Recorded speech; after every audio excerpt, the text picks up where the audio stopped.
From the newsroom of ImpactAlpha, this is your Impact Briefing for Friday, June 17th, our last briefing podcast before a 2-week summer break. I'm Monique Aiken. Today, I'm joined by ImpactAlpha's Jessica Pothering to hear what went down at the Collaborative for Frontier Finance's annual convening of emerging fund managers in Dar es Salaam. Hi, Monique. Great to be here. Great to have you, Jessica. But first, here's what you need to know from the week in impact investing. Net zero pledges are proving easier for investors to make than to fulfill. Over 270 firms responsible for more than $61 trillion in assets have joined the Net Zero Asset Managers Initiative.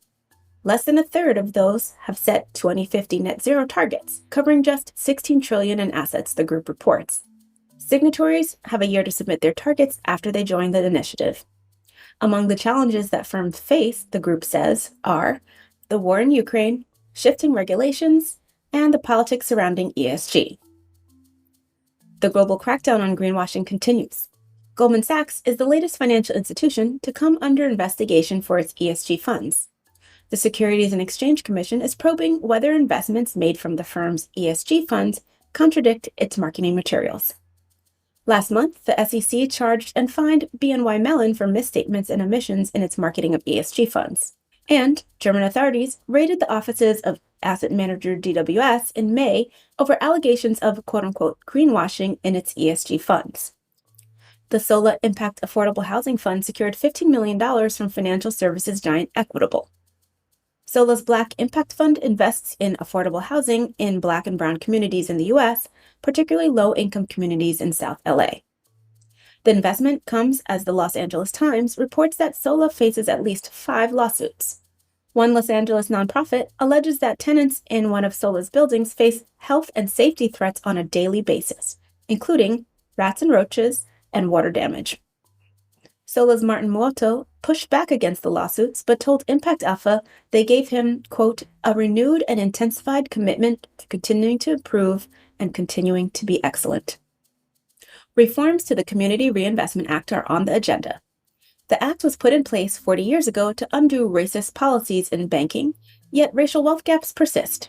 Bobal Gupta of Pacific Community Ventures and Linwood Long of the African American Alliance of CDFI CEOs posit on ImpactAlpha that, quote, new CRA regulations cannot continue to be colorblind, end quote.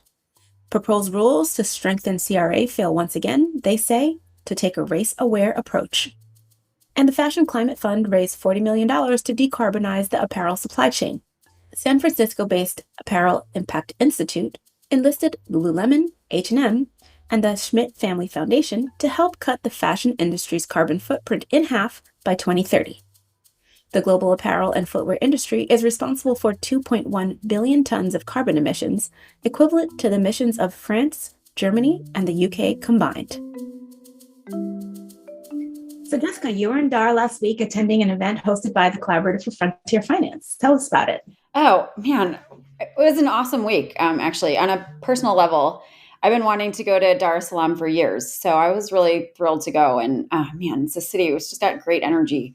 And so I'm hoping I get a chance to go back and do a bit more exploring. But yeah, the real reason I was there was for CFF's annual gathering. CFF is a network of emerging and first-time fund managers in Africa, the Middle East, and South Asia, but mostly Africa.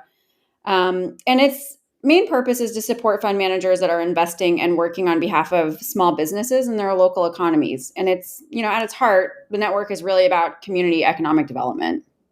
Oh, that sounds great. What did you hear from the members there about how their work is progressing, particularly in light of this changing economic climate we're in, post-pandemic, all these other drivers? What did you hear? Well, I was at the first convening CFF hosted, and that was 2 years ago in Nairobi, right before the pandemic lockdowns in Europe and the US began. And much of the conversation then was really about, okay, we're here, we're doing this deep development work. Where do we find the capital to support us in doing that at scale? And most of the funds then were early into their fundraising mode. Some had raised a couple $1 million. One or two were on their second funds. So most were really at this kind of nascent stage and grappling with all of those challenges of being a first-time fund manager, trying to build a pipeline of deals, cutting small checks, building a track record, all on a shoestring budget, while trying to raise money in markets that most investors deem as risky. They're supporting small businesses, which most investors deem as risky. And then, they're working with these unusual fund structures that most investors don't understand. So the theme then was all about fundraising, and the tone around that was actually pretty intense. So what's changed since then? Well, one of the fund managers summed it up nicely. She said, "This is about urgency, and the money is taking too long." So here you have these 40 or so odd funds who have been just plugging away, cutting deals with the capital they can find in a pandemic, no less. And, that big institutional capital they're looking for still isn't coming in, particularly from international development finance institutions, which, purport to be all about the kind of economic development that these fund managers are trying to facilitate. So I think there was this real undercurrent of frustration that these fund managers are doing what they can to tick all the boxes that institutional investors require of them. And still, they're just not reaping the rewards of that. They're not getting investments. And then, sort of parallel to that, there was this remarkable creativity and resilience on display. These managers are putting together some really innovative models to get capital into businesses in their communities. And, a couple that stood out to me were there's this one Africa Trust Group in South Africa, and they're tackling this twofold problem of having limited administrative and financial resources while also wanting to support female fund managers in the ecosystem. So, what Africa Trust Group is doing is they're using what they call pay for results financing, where they invest in deals that are brought to them by other female fund managers that clear the due diligence phase. And that then helps these other fund managers build up their own track records. There was also this other organization in South Africa called Makoti Kekana Capital, which is supporting Black-led businesses in the country with what's a really locally relevant approach. So in South Africa, corporations are required to invest a portion of their after-tax profits to building more racially inclusive supply chains. That's a legislative policy that was designed to right some of the injustices of the apartheid era. And what Makoti is doing is trying to leverage some of that CSR money to actually help Black-led businesses commercialize intellectual property that's relevant to those corporations. So in your piece, it sounded like there are some signs that the ecosystem is evolving to make this work easier, right? Yeah, there were some small but significant things happening.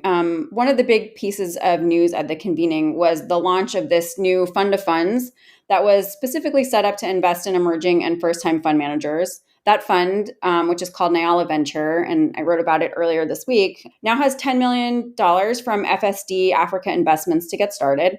And this idea was really born out of that first CFF convening in Nairobi 2 years ago. And CFF has just been plugging away ever since to kind of make that happen.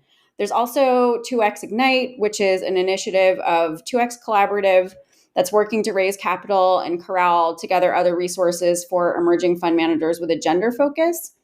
And, hot off the press this week is that Ghana has officially launched its own development bank with a specific focus on micro and small businesses. And this has been in the work for several years. And the World Bank agreed, I think, back in 2020 to support the bank with, $250 million. So this is a new milestone. There is some concern from local and emerging fund managers that there will be too much emphasis from the Development Bank of Ghana to capitalize commercial banks rather than funds like the ones at the CFF convening. Samuel Yaboa, who leads one of those funds, Maripa Capital in Ghana, said, quote, "There needs to be more engagement and lobbying to make our asset class a primary consideration and not an afterthought."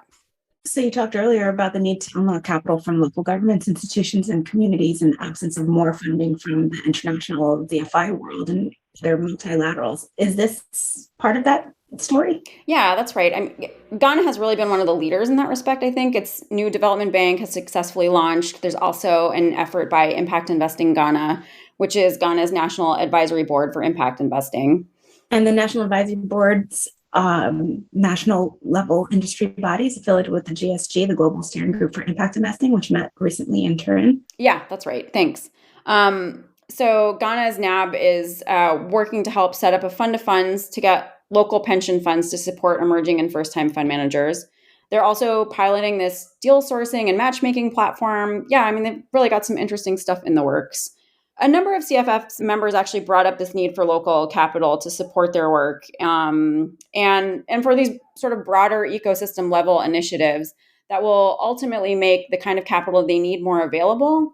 And I think it's remarkable just how much time and energy these fund managers are investing in that, given how time and resource constrained they are.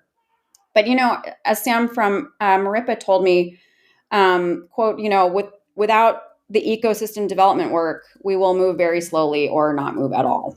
Well, I'm so glad that they are building these spaces and ecosystems for themselves, and hopefully that it will unlock the capital at the speed and urgency the current problems require. Yes, totally agree. And that's going to do it for this week's Impact Briefing. Thanks, Jessica, and thanks to our producer, Isaac Silk. The briefing will be back on July 8th. But be on the lookout for my interview with Patience Marie Mayball early next week.